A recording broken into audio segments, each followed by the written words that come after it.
Assalamualaikum warahmatullahi wabarakatuh. Bismillahirrahmanirrahim. Hamdan wa thana'an laka ya Allah, salatan wa salaman laka ya Habiballah, wa ala alika wa ashabika ya khair halqillah laka ya Rasulullah, wa li jami'i man itaba'adinaka ya Habiballah. Hakikatan min ladun Adam la yamil qiyamah radhiyallahu lana wa lahumul Fatiha. A'udzu billahi minasyaitonir rajim. Bismillahirrahmanirrahim. Alhamdulillahi rabbil alamin arrahmanir rahim maliki yaumiddin. Iyyaka na'budu wa iyyaka nasta'in ihdinas siratal mustaqim. Siratal ladzina an'amta 'alaihim ghairil maghdubi 'alaihim waladdallin. Amin. Litaqarrubina ila Allah ta'ala limuhabbatina ila Rasulillah sallallahu alaihi wasallam li salamatina fid dini wad dunya wal akhirah. Liqadha duyunina liqadha hajatina min hawaijid dunya wal akhirah. Taysir arzaqina halalan thayyiban mubarakan katsiran wasa'a. لصحة جسدنا وقلوبنا لشامراضنا ظاهرا باطنا لدفع البلايا والمحن والفتن والأمراض لسقم لمنافعنا لمصالحنا لأهل بيتنا أولادنا ذرياتنا وجوارنا وأصدقائنا وجميع المسلمين والمسلمات والمؤمنين المؤمنات الأحياء منهم والأموات والعز الإسلام والمسلمين بجودك يا الله بشفاعة نبيك يا الله ببركة أوليائك يا الله بأسرار الفاتحة. أعوذ بالله من الشيطان الرجيم. بسم الله الرحمن الرحيم. الحمد لله رب العالمين الرحمن الرحيم مالك يوم الدين. إياك نعبد وإياك نستعين اهدنا الصراط المستقيم صراط الذين أنعمت عليهم غير المغضوب عليهم ولا الضالين. آمين. قال المصنف رحمه الله تعالى ونفعنا بعلومه وأمدنا بأسراره وأفاض علينا من بركاته وبكم آمين. بسم الله الرحمن الرحيم. وأما تصغيره, adapun membuatnya sifat tasghirnya itu Nabi Luqman isma ibni terhadap nama anaknya itu Nabi Luqman, fatasghiru rahmatin, maka itu merupakan bina tasghir dalam bentuk kasih sayang. Bina tasghir itu begini contohnya ya, kalau di dalam ilmu bahasa Arab tuh ya. Misalnya saifun itu artinya pedang, tapi kalau suwaifun ikut wazan fu'ailun itu artinya pedang kecil. Atau abdun itu artinya hamba, kalau ubaidun itu hamba kecil. Jadi itu namanya sifat tasghir. Tasghir itu artinya apa? Menjadikan kecil sesuatu yang disebutkan itu loh. Nah, di sini ya, beliau ini memanggil anaknya ya bunayyah, wazan fu'ail tadi ya. Kan mestinya ya ibni, wahai anakku, tapi dirubah menjadi bunayyah, artinya apa? Wahai anakku tersayang. Jadi ini yang disebut dengan tasghirur rahmatin. Jadi beliau menyebut anaknya itu wahai anakku tersayang, itu merupakan wujud konkret dari kasih sayang beliau kepada si anak itu tadi. Jadi sebelum menyampaikan adanya wasiat kepada sang anak itu didahului dengan wahai anakku tersayang, kan gitu ya. Coba kalau kita membaca ulang tentang ayat itu tadi, ayat yang di awal itu ya, di awal pembahasan tentang Nabi Luqman ini, di situ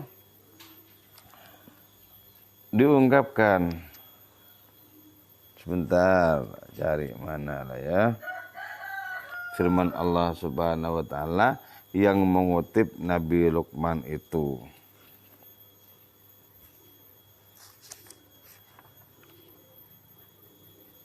Mana?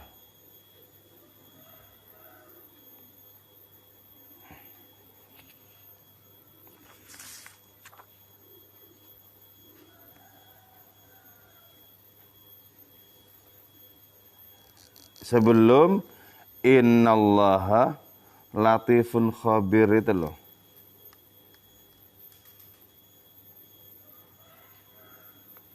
Innallaha latifun khabir.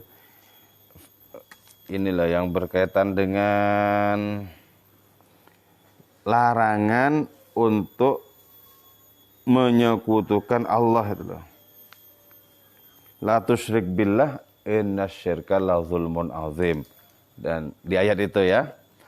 Jadi sebelum memberikan wasiat kepada sang anak itu, beliau memanggil anak itu ya bunayya, wahai anakku tercinta. Ini tasghir rahmat artinya.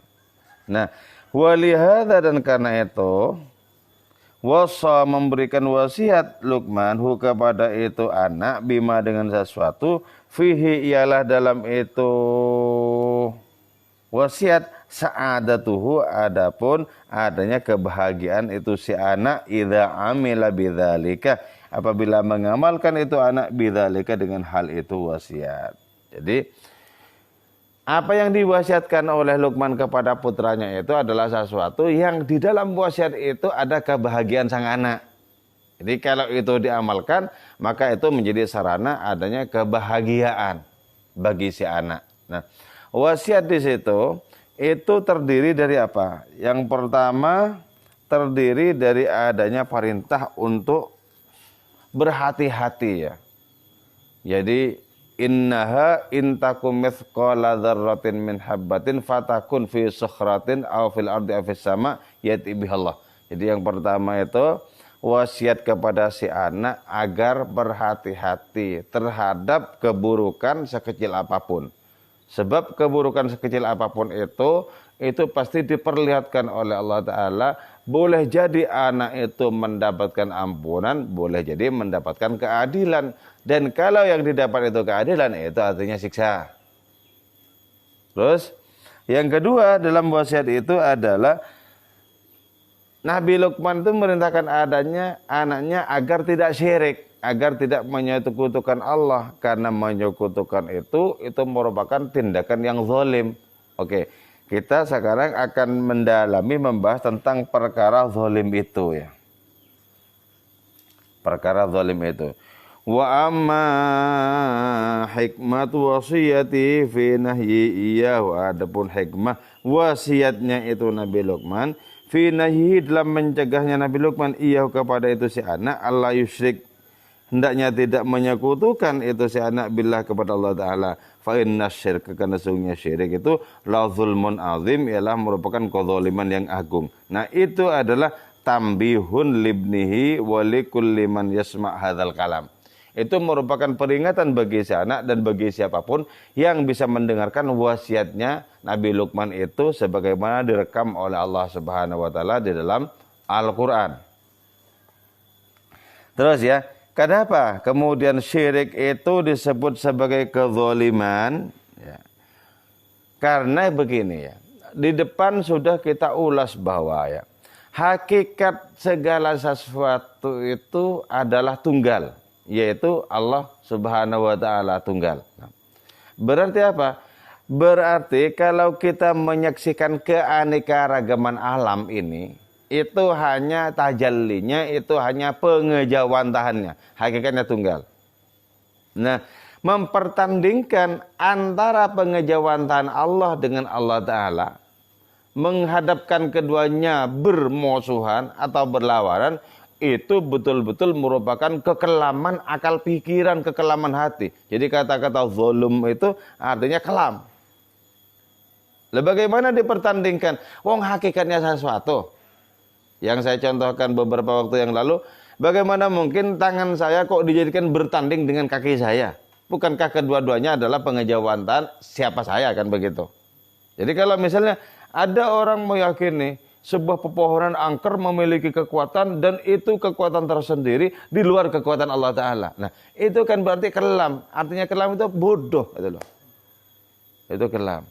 Jadi, mana ada di dunia sebuah kekuatan yang merupakan kekuatan terpisah, tersendiri, tidak ada sangkut pautnya dengan kekuatan Allah. Mana ada? Gak mungkin ada. Kalau ada orang yang menganggapnya bahwa ada kekuatan yang terpisah dari kekuatan Allah Ta'ala, kekuatan yang mandiri, itu berarti karena orang tadi betul-betul bodoh. Betul-betul bodoh.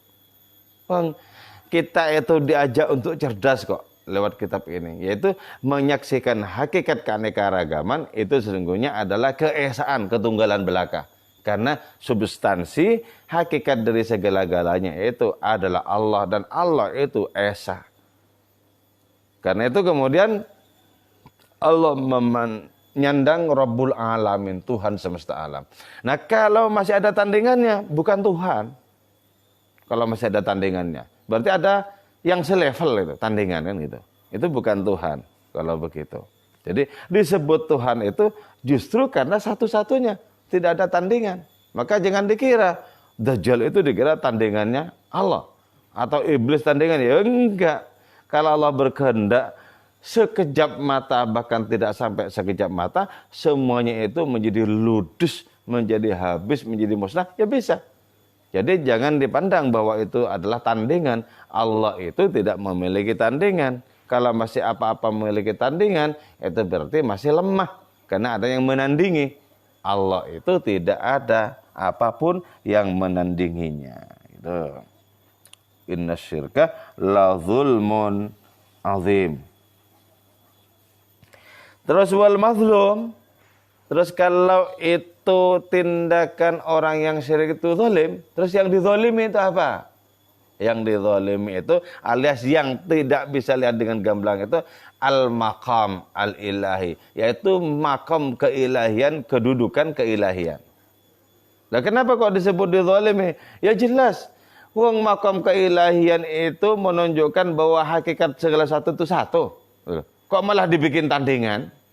Diciptakan seolah-olah ada tandingan. Nah, kezaliman itu, kekelaman itu tertuju kepada sesuatu. Apa itu sesuatu? Al-maqamul ilahi. Berarti apa? Yang tidak menjadi gamblang di hadapan orang syirik itu adalah posisi makam keilahian, enggak gamblang. Karena enggak gamblang, maka dikira masih ada tandingan bagi Tuhan yang menempati makam keilahian itu. Dikira ada tandingan, padahal tidak mungkin ada tandingan, tidak akan pernah ada tandingan bagi Allah Ta'ala. Jadi nggak ada tandingannya, jadi utuh satu-satunya. Kalau di dalam falsafah Madura itu diungkapkan begini, jagung sakesah bi kombian, si agung kobasa bi tibian. Jadi yang agung itu ya Allah sendiri, cuma nggak ada. Nah, kalau ada di antara makhluk yang mulia, yang dimuliakan semacamnya, itu hanyalah merupakan cipratan kecil dari kemahaagungan Allah Subhanahu wa Ta'ala. Jadi tidak ada makhluk yang betul-betul berdiri atas kakinya sendiri dan itu memiliki kemuliaan, keagungan yang mandiri, yang merdeka dari keagungan Allah Ta'ala. Itu tidak ada. Tidak ada. Kenapa? Kok al-maqamul ilahi itu disebut mazlum? Haitsu na'atahu bil inkisam. Haitsu na'ata, yaitu sekiranya memberikan sifat itu musyrik hu kepada al-maqam bil inkisam dengan terbagi. Jadi kalau begitu ya, tidak utuh kemudian makam keilahian sebagai substansi dari segala sesuatu yang tunggal itu. Enggak utuh. Seperti tercabik begitu. Jadi ada makom keilahian ini, ada keilahian itu. Lah kan menjadi mendua. Nah, itu sebabnya kenapa orang itu disebut zalim, karena kelam. Karena itu ya bodoh yang paling puncak itu adalah syirik itu loh. Itu bodohnya bodoh. Ibnu Arabi menyebutkan ajhalul jahli, induk dari segala bodoh. Syirik itu. Karena memandang ada lebih dari satu kekuatan yang mandiri itu. Padahal kekuatan itu satu. Wujud itu juga hakikatnya satu. Tidak lebih dari satu. Jadi yang banyak ini apa? Yang banyak ini adalah pengejawantahannya, penampakannya yang banyak. Intinya satu. Ya satu. Wa adapun itu al-maqam itu ya ainun wahidatun, ialah realitas yang tunggal. Jadi adanya yang tunggal itu muncul dalam rupa yang beraneka ragam. Yang tunggal itu muncul dalam beraneka ragam. Karena yang aneka ragam itu muncul dari yang satu, maka tidak dimungkinkan di antara yang muncul itu kemudian mandiri dengan kekuatan di atas kaki sendiri. Nggak mungkin. Jadi di dunia ini seluruh kekuatan yang ada, dari kekuatan baik sampai kekuatan buruk, itu asal usulnya adalah Allah Ta'ala. Bismillah walhamdulillah wal khairu wasyarru bimasyiatillah. Baik dan buruk itu juga berkaitan dengan masyiah Allah Ta'ala. Nah, masyiah perbedaannya dengan iradah itu sudah disebutkan di depan. Jadi kalau masyiah itu universal yang terhubung dengan iradah, iradah itu nanti berlaku secara partikular terhubung dengan keanekaragaman alam semesta. Itu iradah. Jadi seluruh kekuatan itu ya, kekuatan-kekuatan untuk patuh, kekuatan-kekuatan untuk ingkar dan lain semacamnya, itu tidak dari manapun kecuali dari Allah yang tunggal. Dari Allah yang tunggal. Jadi kalau ditanya misalnya, nah kalau begitu bagaimana dengan orang-orang berbuat dosa? Nah, potensi dosa dan potensi patuh itu diberikan. Allah kemudian memerintahkan, pilih. Atau Allah Ta'ala menyatakan, jangan lakukan yang buruk, lakukan itu yang baik. Jadi potensinya itu sama-sama ada.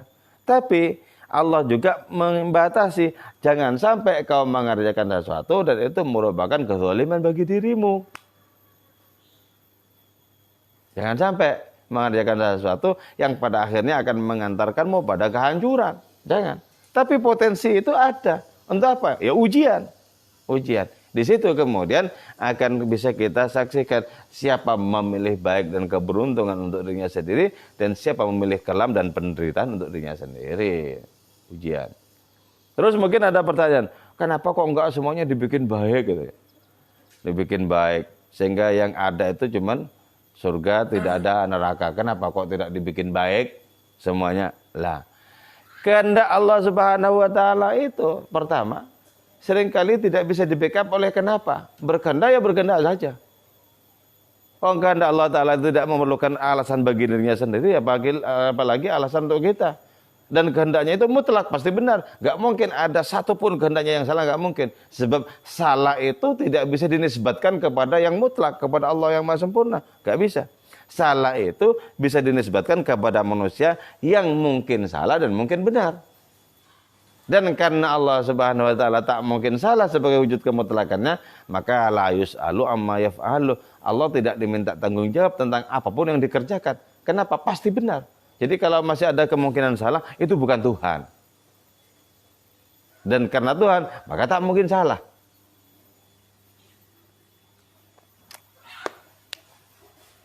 Fa innahu la yusyriku mahu illa ainahu.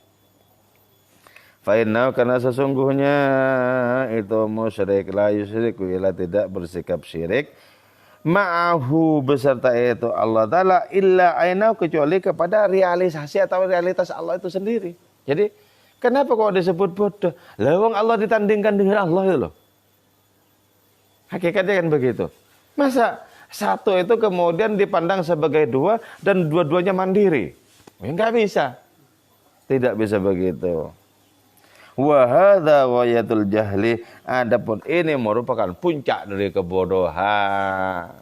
Jadi begini ya, kalau kita lihat dalam tataran partikular ya. Seluruh makhluk ini, seluruh makhluk di alam raya yang bertebaran sebanyak mungkin ini, itu semuanya nasibnya sama, bergantung kepada yang tunggal. Terus antara yang satu dengan yang lain itu ada tali yang menyatukan. Apa tali yang menyatukan itu? Kemahaannya. Jadi begini ya sebenarnya ya. Kenapa para wali itu memiliki kemampuan untuk menembus ruang secepat mungkin? Karena mereka menyaksikan baik sini maupun sana sama-sama dalam kendalinya. Kuasa Allah Ta'ala ke sini sama sempurnanya dengan kuasa Allah Ta'ala ke sana. Dan bagi Allah itu sama sekali bukan jarak itu. Bagaimana? Allah yang meliputi segala sesuatu itu masih pengaruh oleh perkara jarak. Nggak mungkin. Jadi sama sebenarnya. Jadi kita membayangkan ya, sini Mekah, Palestina, Uni Soviet, Rusia, Amerika, ini kan sesungguhnya sama. Itu bukan titik yang berpencar-pencar yang menjadikan Allah Ta'ala itu menempuh ruang dan karena itu capek itu. Enggak, itu sama. Sama. Karena itu sepele. Bagi para wali abdal itu sepele. Perkara ruang itu sepele. Sebab Allah menguasai sini, itu sama kuatnya, sama tegarnya dengan menguasai sana. Memandang sini, sama sepelenya dengan memandang sana. Sama. Tapi bagi kita yang berada dalam ruang itu, beda. Sana jauh, sana. Dan membutuhkan adanya waktu. Membutuhkan adanya rasa capek yang berlipat-lipat untuk bisa menembus sana, sini, dan lain semacamnya. Nah bagi Allah Ta'ala itu tidak. Bahkan bagi orang-orang Allah Ta'ala itu tidak sepele itu. Karena itu ya, ada seorang wali yang kelihatannya itu tidak sholat. Kemudian si wali itu diadukan kepada Syekh Abdul Qadir Jailani bahwa dia itu enggak sholat. Apa kata Syekh Abdul Qadir Jailani? Aku jadi saksi setiap saat dia sholat di depan pintu Ka'bah. Jadi karena ringan sebenarnya perkara jarak itu. Tapi bagi kita kan mustahil. Berkaitan dengan apa? Berkaitan dengan adanya seberapa jauh. Berkaitan dengan waktu yang harus dihabiskan dalam menempuh jarak itu. Kan rumit. Tapi bagi mereka enggak. Kenapa? Karena menyaksikan kehendak Allah itu serentak. Pada seluruh ruang, pada seluruh waktu itu serentak. Menyaksikan kehendak Allah Ta'ala begitu.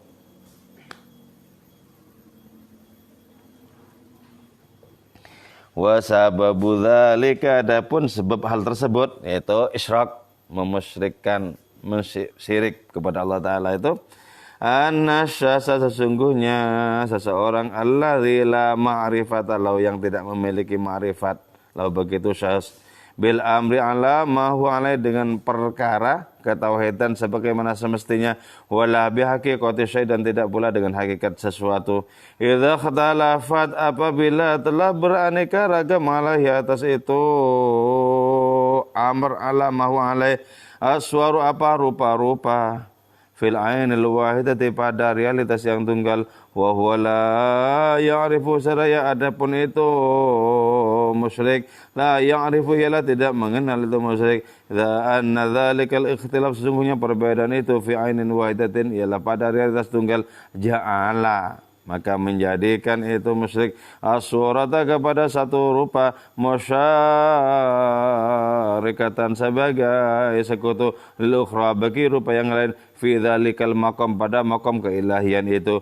Faja'ala likulli suratin juz'an, maka menjadikan itu musyrik likulli suratin, bagi setiap rupa, juz'an, kepada bagian min dzalikal maqam, dari maqam keilahian itu. Jadi sebabnya orang syirik itu karena orang itu tidak mengerti hakikat sesuatu yang sesungguhnya, nggak mengerti bahwa segala sesuatu itu sesungguhnya tunggal, itu nggak dipahami. Makanya orang kemudian jadi syirik. Dikira itu lawannya itu lawannya itu. Padahal tidak pakai hubungan dengan Allah saja ya. Tapi di antara tajallinya, ini bukan lawan. Jadi sapi itu bukan lawannya kambing, atau sapi lawannya sapi yang lain. Bukan sebenarnya. Dalam konteks ketauhidan, bukan. Karena itu semua muncul atau lahir dari rahim yang sama. Apa itu? Substansi segala sesuatu yang tak lain adalah Allah Ta'ala. Bagaimana mungkin akan disebut berbeda? Lahir dari diri yang tunggal. Dan semuanya itu tetap berada dalam jangkauan dan kuasa yang tunggal itu. Tidak betul-betul lepas. Bagaimana mungkin akan dipertandingkan? Kan itu loh. Akan dipertandingkan. Jadi orang yang syirik itu karena tidak tahu bahwa perbedaan itu berada pada realitas yang tunggal, berada pada Allah Ta'ala. Bagaimana dipertandingkan? Bagaimana mau diadu antara tangan seseorang dengan kakinya sendiri.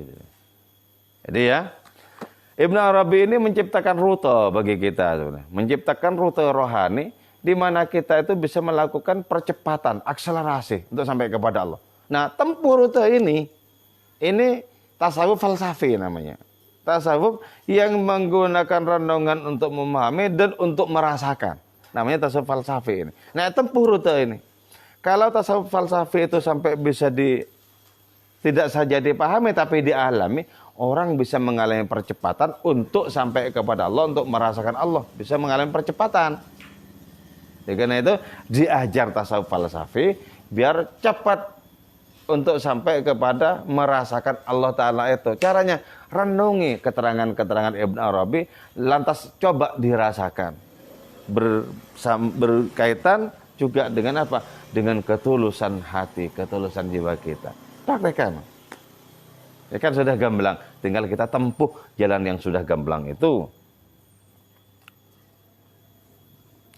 Wa ma'lumun fi syarik, dan diketahui sudah maklum fi syarik, di dalam adanya sekutu itu, anal amral ladzi yakhussuhu, sesungguhnya perkara alladzi yakhussuh, yang menentukan itu musyrikhu kepada ladzi mimma waqat fil musyarakah, mimma risatu waqat yang terjadi fi dalam itu ma al musyarakah, apa persekutuan itu, laisa ainal kismil akhar, ialah tidak termasuk realitas yang lain, alladzi syarakahu, yang mensekutui itu ladzi hu kepada itu amar. Jadi ya, ini sebenarnya sudah sangat maklum ya, sangat maklum bahwa ya adanya persekutuan yang diyakini oleh orang musyrik itu berlangsung di dalam satu realitas sebenarnya. Satu realitas. Bagaimana mungkin dalam sebuah realitas yang tunggal itu kok disebut di situ ada persekutuan? Nah, itu kan menunjukkan betapa sangat tertutupnya penglihatan, akal dan hati orang seperti itu pada sebuah realitas. Di situ disebut adanya pertandingan. Padahal realitasnya realitas tunggal. Jadi alam semesta ini kan katakanlah serambi Tuhan ya, di mana segala sesuatu dikehendaki dengan keanekaragaman itu. Nah, karena itu serambi Tuhan, jangan sampai ada satu makhluk di situ kemudian dihadapkan dengan Tuhan untuk menjadi berlawanan. Jangan sampai. Itu berarti apa? Itu berarti dari saking kelamnya penglihatan kalau begitu. Orang hidup ini, alam ini, seluruh yang ada ini tunggal kok. Ini wujud, murni wujudnya Allah Ta'ala segala sesuatu ini hakikatnya. Kita, bukan wujud kita secara mandiri. Mana mungkin kita bisa pernah mandiri? Mana mungkin antara kita merdeka dari Allah? Gak ada yang merdeka dari Allah itu. Nah, berarti dengan demikian, ini adalah keanekaragaman muncul dari keesaan Allah Subhanahu wa taala. Dan keanekaragaman itu tidak bisa dikatakan bahwa itu selain Allah. Coba misalnya ya, seperti ini perumpamaannya ya. Nah, ombak itu bukan lautan ya, bergulung-gulung, bukan lautan. Tapi tidak bisa eksis tanpa lautan. Mana ada ombak berdiri sendiri itu? Mau berdiri di mana? Wong tempatnya di lautan kok itu ombak. Terus mau berdiri di mana? Nggak bisa. Jadi karena itu makhluk ini tidak bisa dikatakan sepenuhnya bukan Tuhan. Nggak bisa. Bagaimana sepenuhnya bisa dikatakan bukan Tuhan? Kalau dikatakan sepenuhnya bukan Tuhan, berarti tidak bergantung kepada Tuhan. Berarti tidak membutuhkan Tuhan. Padahal tidak ada makhluk yang tidak membutuhkan Tuhan. Jadi tidak bisa makhluk dikatakan sepenuhnya bukan Tuhan, tapi juga tidak bisa dikatakan Tuhan itu sendiri. Kalau yang di depan disebutkan bahwa ketika hamba itu patuh kemudian dicintai oleh Allah Ta'ala, maka Allah menjadi pendengarannya, menjadi penglihatannya, menjadi tangannya, menjadi kakinya, itu ya. Itu berarti apa? Inti dari hamba itu adalah Allah. Tapi nggak bisa dibalik. Inti Allah adalah hamba, ya enggak? Nggak bisa dibalik. Sama misalnya, alam semesta ini, seluruh makhluk ini tidak bisa dikatakan sepenuhnya bukan Tuhan. Oke, bisa seperti itu. Tapi juga tidak bisa dibalik bahwa Tuhan sepenuhnya alam semesta. Oh enggak. Oh, alam semesta ini terbatas kok. Nisbi kan gitu loh. Tapi yang nisbi ini tidak bisa sepenuhnya dikatakan bukan Tuhan. Karena itu dalam ungkapan yang lain, Ibn Arabi bilang, fa in syaita qulta al-haq. Kalau kau ingin mengatakan semesta ini adalah Tuhan yang maha benar, artinya pengejawantannya, ya boleh. Tapi kalau kau katakan makhluk juga boleh. Jadi sama-sama dimungkinkan.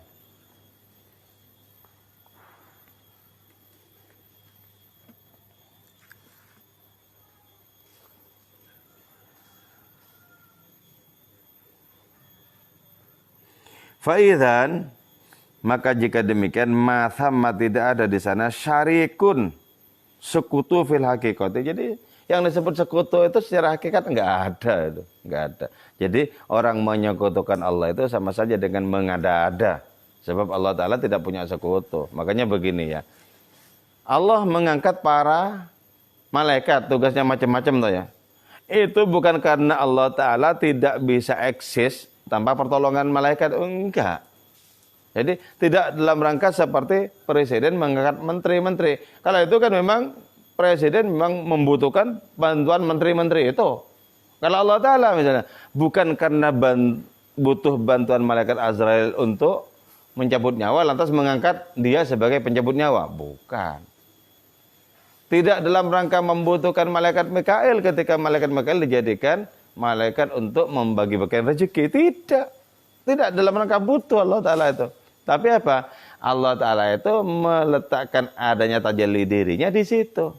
Allah Ta'ala itu memberikan adanya pangkat kepada malaikat-malaikat yang diletakkan di pos-pos tertentu itu. Jadi tidak dalam rangka butuh. Jangan dipahami bahwa karena Allah Ta'ala sudah punya malaikat yang ditugasi macam-macam terus Allah Ta'ala nganggur. Enggak. Kulla yaumin huwa fi sya'an. Setiap saat Allah Ta'ala itu berada dalam kondisi sibuk. Ada yang ditangani, bagaimana? Wong segala satu ditangani oleh kemahaannya sendiri kok sebenarnya. Malaikat-malaikat itu cuma simbol-simbol saja. Malaikat-malaikat itu cuma merupakan realisasi dari anugerah rohani kepada mereka. Jadi pada saat yang bersamaan, ngurusi sekian rambutnya manusia, ngurusi sekian rumput di dunia, ngurusi sekian pasir-pasir, pada saat bersama. Itu berat? Enggak berat. Wala ya'uduhu hifdhuhuma. Jadi menjaga langit dan bumi sama sekali tidak berat bagi Allah Ta'ala. Jadi kita ini kan diatur. Masalah pencernaan, pankreas kan diatur. Berat? Enggak berat sama sekali. Enggak. Jadi jangan berpikir kita bahwa kerikil di hadapan Allah lebih ringan dibandingkan gunung. Itu kan akal pikiran manusia. Bagi Allah Ta'ala sama-sama endingnya itu. Tidak lantas lebih berat gunung sekian ton. Enggak. Itu kan akal pikiran manusia yang terbatas begitu-begitu. Sama sekali tidak. Jadi betapa alam raya ini di hadapan hadirnya itu tidak memiliki massa, tidak memiliki berat apapun. Tidak memiliki. Yang sangat sepele. Jadi jangan dikira karena mengurusi banyak hal gimeng. Pikiran itu terus gimana tuh? Seperti ditarik kemana-mana dan karena itu stres. Wah, itu sama sekali tidak enteng. Andakan Allah berkehendak menciptakan 2.000 lagi, 2 juta lagi, 2 miliar lagi yang seperti alam semesta ini sepele. Sepele. Kalau cuma Allah Ta'ala mau memberikan rezeki kepada kita yang cukup, sepele. Nah, karena itu kita harus memiliki hakul yakin bahwa Allah Ta'ala itu sangat sepele ngurusin perkara rezeki kita. Tapi kalau kita berpegang kepada hukum kausalitas, wah kayaknya nggak mungkin ini. Jadi akhirnya apa? Tidak nyambung dengan kemahan Allah Ta'ala yang semestinya itu harus dirasakan. Gak nyambung kemudian. Wow, kalau sudah tidak nyambung begitu ya, maka untuk bisa merasakan ketergetaran dengan hadiratnya itu membutuhkan proses-proses berikutnya. Harus diasah lagi, dibersihkan lagi hati kita dengan cara begitu.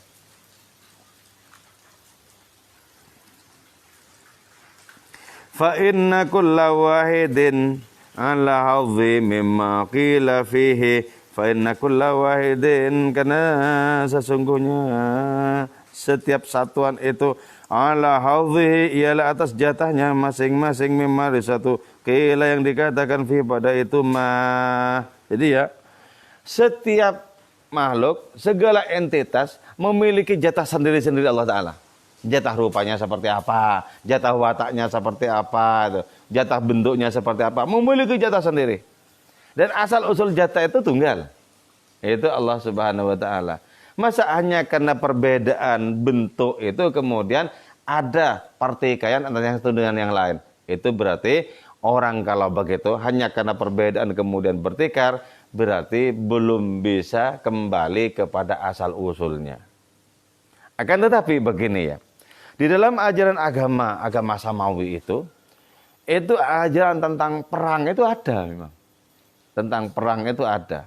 Jadi ketika agama yang diturunkan oleh Allah Subhanahu wa taala itu berada pada posisi tertindas, adanya perintah untuk melakukan perlawanan itu jelas. Itu jelas. Nah, kenapa kalau memang asal usul dari segala sesuatu itu adalah Allah taala, kenapa justru Allah Ta'ala memerintahkan peperangan pada momen-momen tertentu? Nah, di situ untuk membuktikan bahwa Allah Ta'ala itu maha menyelesaikan segala macam perbedaan itu. Itu untuk mewujudkan, membuktikan bahwa Allah Ta'ala itu adalah ahkamul hakimin. Jadi ahkamul hakimin itu harus berhadapan dengan objek realnya. Apa itu? Berbagai macam pertikaian, berbagai macam pertempuran. Jadi Allah akan memberikan keputusan seadil-adilnya dan sebijak-bijaknya berhadapan dengan semua itu. Dari realitas kehidupan itu menjadi seperti itu. Jadi kalau ditanya, kenapa beraneka ragam? Dari yang sempurna sampai yang paling tidak beres.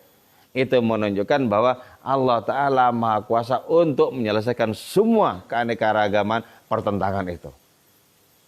Maha Kuasa. Karena Allah itu ahkamul hakimin.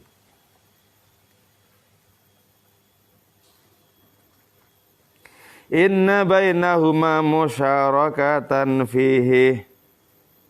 Inna bainahuma sungguhnya di antara keduanya al-qismul itu ya, adanya sesuatu dengan sesuatu yang lain yang berbeda-beda pada pengejawantahan Allah Subhanahu wa taala itu. Itu musyarakatan fi, adanya persekutuan fi dalam itu Allah taala. Artinya begini.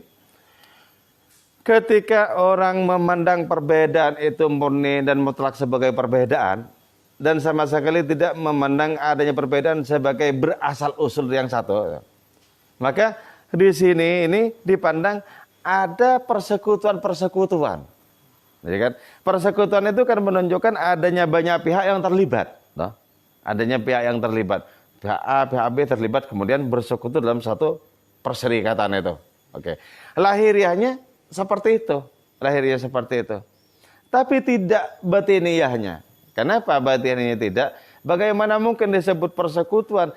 Wong segala-galanya itu substansinya tunggal. Substansinya satu, hakikatnya itu satu. Jadi karena hakikatnya segala sesuatu, maka musyarakah di situ sesungguhnya bersifat majazi. Itulah sebabnya ya, ketika orang itu sampai di hakikat keimanannya, ketika sampai di makom nafsu mutmainnah, maka person yang banyak itu oleh Allah Ta'ala dipanggil tunggal. Ya ayyatuhan nafsul mutmainnah. Kata-kata nafas itu kan mufrad, tunggal. Jamannya itu anfus ya. Banyak nafsu. Tapi kenapa kok dipanggil tunggal? Karena banyaknya person di makom nafsu mutmainnah itu, banyaknya person itu hakikatnya tunggal. Itulah sebabnya dipanggil dengan sebutan mufrad, dengan sebutan partikular, sebutan tunggal itu loh. Ya ayyatuhan nafsul mutmainnah, bukan ya ayyatuhal anfus al mutmainnah, bukan. Tunggal sebenarnya. Jadi yang disebut musyarakah secara hakiki betul-betul musyarakah itu bagaimana mungkin itu diwujudkan sementara asal usulnya itu sama kok. Akarnya sama. Akarnya sama. Jadi jangan dipandang bahwa surga dan neraka itu bertentangan, enggak bertentangan itu. Surga dan neraka. Kan surga mewakili jamaliyah Allah. Terus neraka mewakili jalaliyah Allah. Maka dua sifat Allah Ta'ala itu hakikatnya betul-betul bertentangan. Kan itu loh. Hakikatnya itu tidak betul-betul bertentangan. Kenapa? Karena tenggelam di zat yang tunggal. Makanya di dalam Allah Ta'ala api dan air itu tidak bertentangan. Tidak bertentangan. Nah, tapi lahiriahnya dibikin seperti itu untuk apa? Untuk menguji kejelian penglihatan. Biar jelas penglihatan kita itu sanggup menembus asal-usul segala sesuatu, akar dari segala sesuatu atau tidak. Dari situ kemudian adanya pertentangan itu kalaupun harus terjadi, murni harus di dalam petunjuk Allah Ta'ala. Jadi Nabi itu sebisa mungkin menghindari adanya pertentangan. Siapa tahu sesungguhnya bisa diutuhkan. Tapi kemudian kalau orang tergesa-gesa, maka pertentangan itu akan muncul menjadi lebih parah, menjadi pertikaian. Jadi itu pentingnya kita jeli. Wa sababu dzalika syirka, dan adapun sebab adanya persekutuan itu al-masya'ah. Nah, adanya keterbagian itu loh. Al-masya'ah. Jadi adanya persekutuan itu dimungkinkan ya. Karena adanya keterbagian, adanya berbagai perbedaan itu. Sehingga orang berpegang sungguh-sungguh kepada perbedaan itu, tak mengira bahwa perbedaan itu hakikatnya adalah persamaan. Nah, itu yang memunculkan adanya persekutuan di pikiran orang-orang yang tertutup itu. Persekutuan. Padahal persekutuan yang hakiki itu ya sesungguhnya dalam rangka mewujudkan bahwa diri mereka tunggal. Contoh ya, al-muslimu akhul muslim, orang Islam itu saudara orang Islam yang lain. Ini sungguhnya dalam rangka menumbuhkan adanya persekutuan, tapi tentang kesadaran bahwa mereka asal usulnya sama itu loh. Nah, sementara kalau persekutuan itu kemudian dipahami sebagai adanya pertandingan antara yang satu dengan yang lain, ini menyekutui itu, ini melawan itu, justru itu yang semakin menjauhkan dari asal usul. Itu namanya persekutuan dalam bentuk pemahaman bahwa segala sesuatu berbeda, memang pada akhirnya berbeda. Tapi kalau dalam pemahaman bahwa segala sesuatu itu berbeda di permukaannya dan asal usulnya sama, itu persekutuan untuk semakin sadar tentang adanya kesamaan asal usul itu. Aku adalah engkau berkaitan dengan asal usul, sebagaimana engkau adalah aku. Terus yang kedua, aku adalah engkau berkaitan dengan tempat kembali, sebagaimana engkau juga adalah aku. Jadi kita berasal usul dari mana atau kembali ke mana? Tunggal. Tunggal. Bahkan awal dan akhir itu sesungguhnya tunggal. Jadi Allah Ta'ala al-awal itu tidak bersemayam di masa silam. Sebagaimana Allah al-akhir tidak bersemayam di masa yang akan datang. Awal dan akhir itu karena dinisbatkan dengan asal usulnya manusia, dinisbatkan dengan kembalinya manusia. Bukan Allah Ta'ala itu sendiri memiliki dua pos. Yang pertama jauh sana, di awal sana, nanti akhirnya di akhir gitu loh. Enggak. Itu kan seolah-olah bertentangan begitu. Bahkan bertentangan pada diri Allah Ta'ala itu sendiri. Tidak. Awalnya adalah akhirnya, akhirnya adalah awalnya. Jadi, awalnya Allah itu akhirnya itu awalnya. Sama saja. Sebutan dan awal dan akhir itu berkaitan dengan makhluk-makhluknya. Nah, ini yang kemudian ketika beroperasi ya. Nama-nama Allah yang berkaitan dengan makhluk itu ketika beroperasi, nanti nama-nama itu juga apa yang digarap oleh nama-nama itu menjadi hijab kemudian bagi Allah. Jadi ya, ada hijab kegelapan, ada hijab cahaya. Di dalam hadis itu diungkapkan ya, ada 70.000 hijab antara kita dan Allah Ta'ala. Jadi ada hijab kegelapan, ada hijab cahaya. Nah, hijab kegelapan itu apa? Gini loh. Nama-nama Allah Ta'ala itu menggarap makhluk. Kemudian makhluk itu kan ada. Nah karena makhluk itu ada, kemudian orang terbelalak ke makhluk tak menyaksikan Allah. Hijab. Jadi ternyata yang menjadi hijab bagi kita untuk menyaksikan Allah itu apa? Yaitu hasil dari garapan nama Allah sendiri. Yaitu alam ini. Terus ada juga, itu hijab cahaya ya. Ada juga hijab kegelapan. Apa itu hijab kegelapan? nama-nama Allah Ta'ala yang tanzih, yang tidak ada hubungannya dengan penciptaan alam raya ini. Yang tidak ada hubungannya dengan penciptaan. Misalnya Allah Maha Agung gitu ya. Allah Maha Agung. Itu tidak bisa, akal bisa menerobosnya itu. Untuk betul-betul mencerna dan memahami kemahaagungan Allah Ta'ala itu. Tidak bisa. Nah, nama-nama Allah yang seperti itu disebut sebagai hijab kegelapan. Jadi ada dua hijab. Hijab cahaya yang berupa hasil dari garapan nama-nama Allah Ta'ala, yaitu alam semesta. Dan hijab kegelapan, yaitu nama-nama Allah yang tanzih, yang tidak ada hubungannya secara langsung dengan keterbatasan alam semesta ini. Sama-sama keduanya itu merupakan hijab.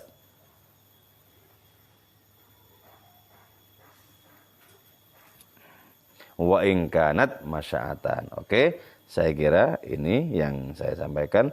Moga-moga ada manfaat dan barokahnya untuk diri kita. Wal afa minkum. Assalamualaikum warahmatullahi wabarakatuh.